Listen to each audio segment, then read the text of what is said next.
There we go. I'm recording the course for Mr. Hubbard, who can't be here today. Anyway, so the sheet that I've just handed out to Mr. Hubbard, I'll post it on Blackboard for you as well. Basically looks like this, and it shows all the different pairs and helps you locate instant centers for all the pairs. We've already seen some of these pairs, right? We've seen the rotation pair. That's the first line, right? If you see link J and K there at the top, where is the instant center between link J and link K if they're pinned together? It's at the pin, right? Okay, so what would you label that? Instant center I what? IJK, that's that simple. So I'd suggest you do that. On the skeleton diagram right there, where you see the intersection of link link J and link K, I would write that that is instant center IJK. You can put it over here as well if you want under the schematic heading, but definitely put it under the skeleton representation.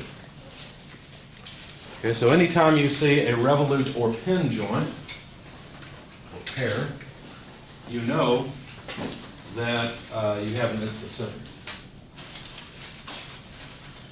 Okay. We also saw translation joints. Remember that? The next row down, we saw sliding, prismatic, or translation joints. And remember, we said that really this is just like a rotation joint where you have an infinite radius. Remember that? Where was the instant center between the two bodies in that case? It was at infinity. Was it up or down? Actually, it doesn't matter. The answer is yes, right? My brother-in-law loves to do that. Ask him a question, this or this? Yes.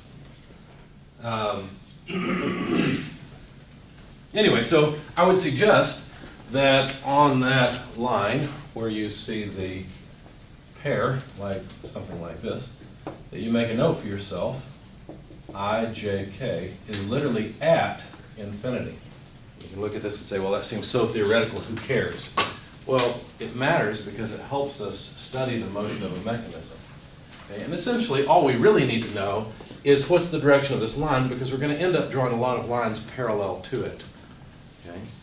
But you have to recognize that from the schematic or the mechanism that you're given. There are some other, what I would call higher order pairs that we have not covered yet that are listed on this sheet. We'll go through them now. Let's see if there's any examples coming up that I can work through as well. There we go. Yeah, we've got some other examples. Good. All right. Higher order pairs. Notice that the sliding joint has 1 degree of freedom. In other words, if one of the members is ground or is the reference, then there's only 1 degree of freedom because you can't rotate this. Well, I can pick it up. No, we're assuming that this pair always remains intact. Just like you know, if you take imagine a pin joint, okay? So let me pretend my 2 fingers are links, okay? And they're pinned at the tip, okay? Well, I could separate the pin and do something. Yeah, but you don't have a mechanism anymore, okay? So we always assume that joints and pairs stay together. Okay, so there's only 1 degree of freedom, and that is basically where along the axis am I going to place this link J if this is link K. Okay? So there's only 1 degree of freedom there, just like there's only 1 degree of freedom with the rotation pair, because once one of your links is determined to be ground or your reference, all you can do is choose an angle of rotation for the other one. You see how there's only 1 degree of freedom there. Okay? Now higher order pairs have more degrees of freedom. Before we get to higher order pairs, let's look at another one. Rolling with no slip. We're going to skip down to the 4th line on this page. Okay, we're looking at rolling contact or rolling with no slip. Now, we don't necessarily have to pin either one of these to ground, but you correctly deduced with your intuition that the instant center between the two is where the two touch. Why is that the instant center? Well, if there's no slip, then a point on body K moving with some velocity v has to have the same velocity on body J. Does that make sense? If it's not going to slip, then those two have to rotate at the same linear, well, not have to rotate, have to turn such that the linear velocity is the same. In other words, if I turn this by an amount, let's say this is an inch here, and I maintain contact, then I have to end up with an inch of travel along the arc on the other wheel. Does that make sense? Otherwise it has to slip.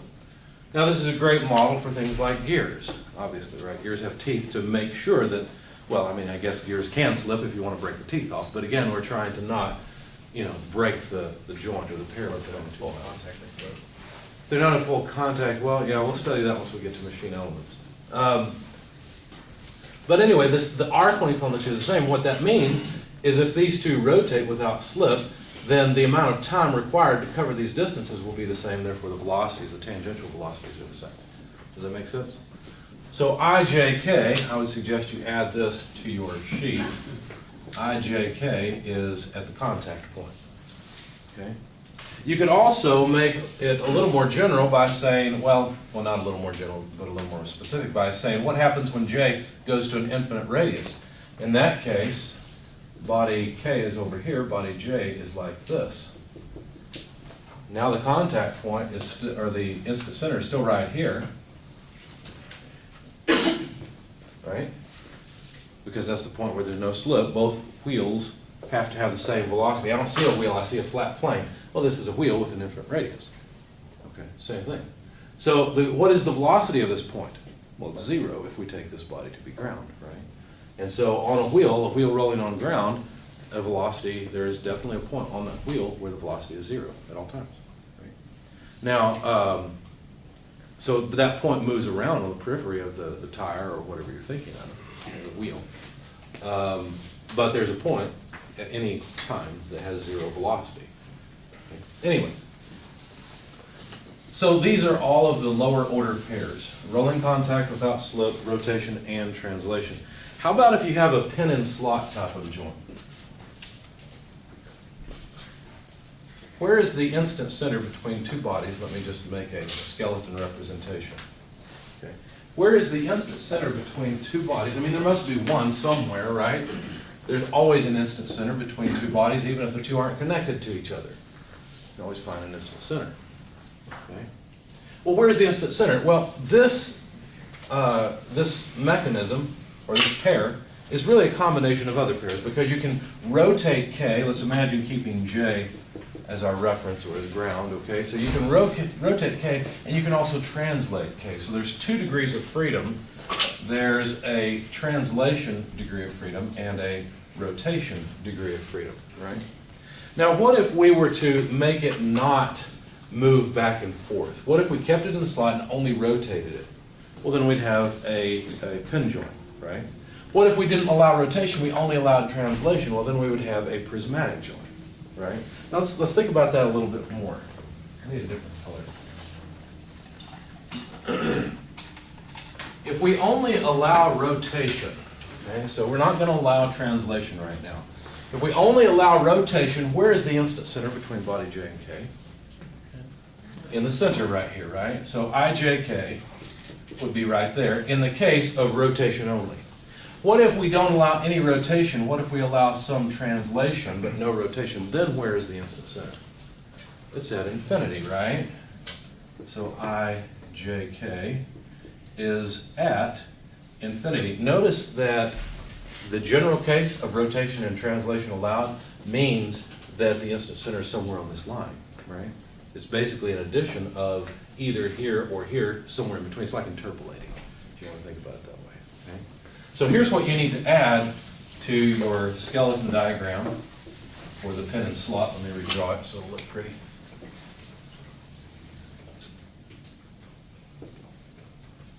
What you want to do is just draw yourself a dotted line. And note that IJK is somewhere on this line. Now, let me warn you, students get all confused about this because they see a vertical line and they want to say, well, then that means it's at infinity. No, it doesn't. It may be, but that's not necessarily the case. IJK could be right here. It could be anywhere on this line. Do not confuse the pin and slot with the prismatic joint, just because they both have vertical lines. Does that make sense?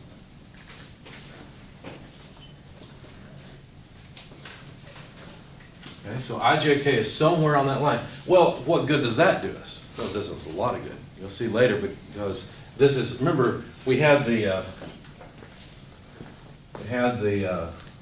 little diagram off to the side, body 1, body 2, body 3, body 4, and we were trying to find instant centers, and we said, well, instant center 2, 4, if I want to find it, I can connect 1, 2 with 1, 4, right? And that gives me a line that I know 2, 4 is on. Well, here's already a line, basically for free, that we know one of the instant centers must be on, okay?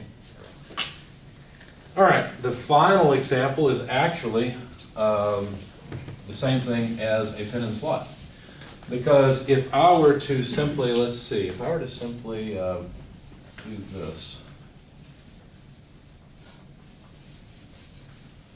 So now body J, let's see, let's make body J a little more general. Okay. And this looks a lot like what we had before with rolling contact, but it's not. The reason is because rolling without slip means that the instant center is at the point of contact, but now we've got rolling with slip. Can you think of anything that rolls with slip? I'll draw something. Tell me what it is when you recognize it. Bless you.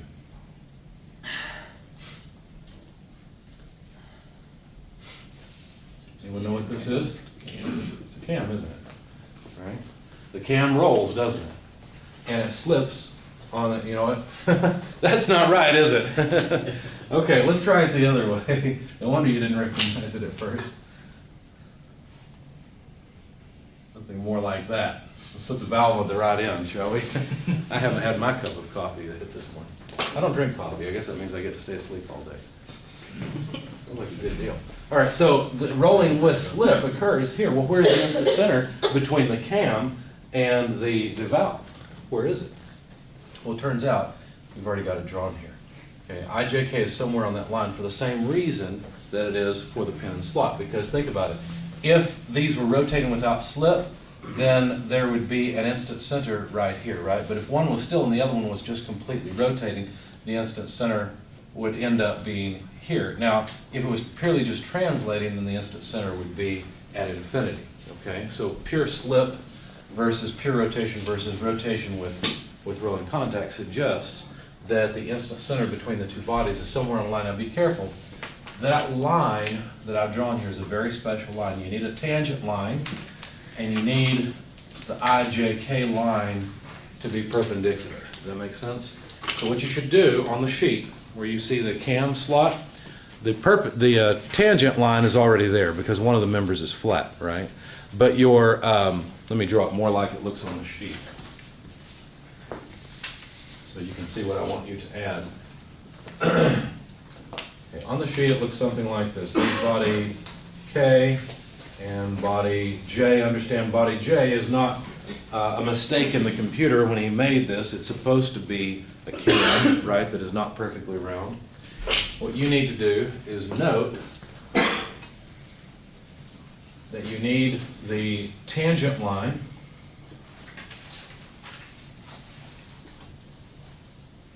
and the line that you're interested in is a line through the contact point perpendicular to the tangent line, and it's that line on which IJK lies. Could be here, could be here, could be here, could be at infinity. You don't know. But at least you have a line that you know that instant center must lie upon. So we have two higher order pairs, two pairs that have 2 degrees of freedom. They're the pin and slot and the cam pairs. Okay? Questions, comments so far?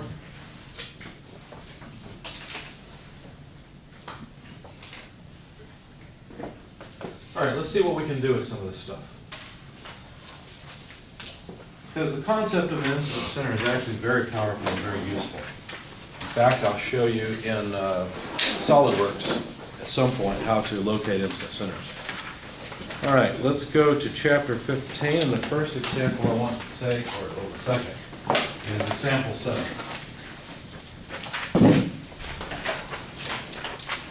Or problem 7, excuse me. Page 664. I'll read it to you. And for the sake of the video, Mr. Hubbard, I'm going to stop the video at this point, and you can watch the video that's already recorded for this. I don't have that much memory capacity in this camera.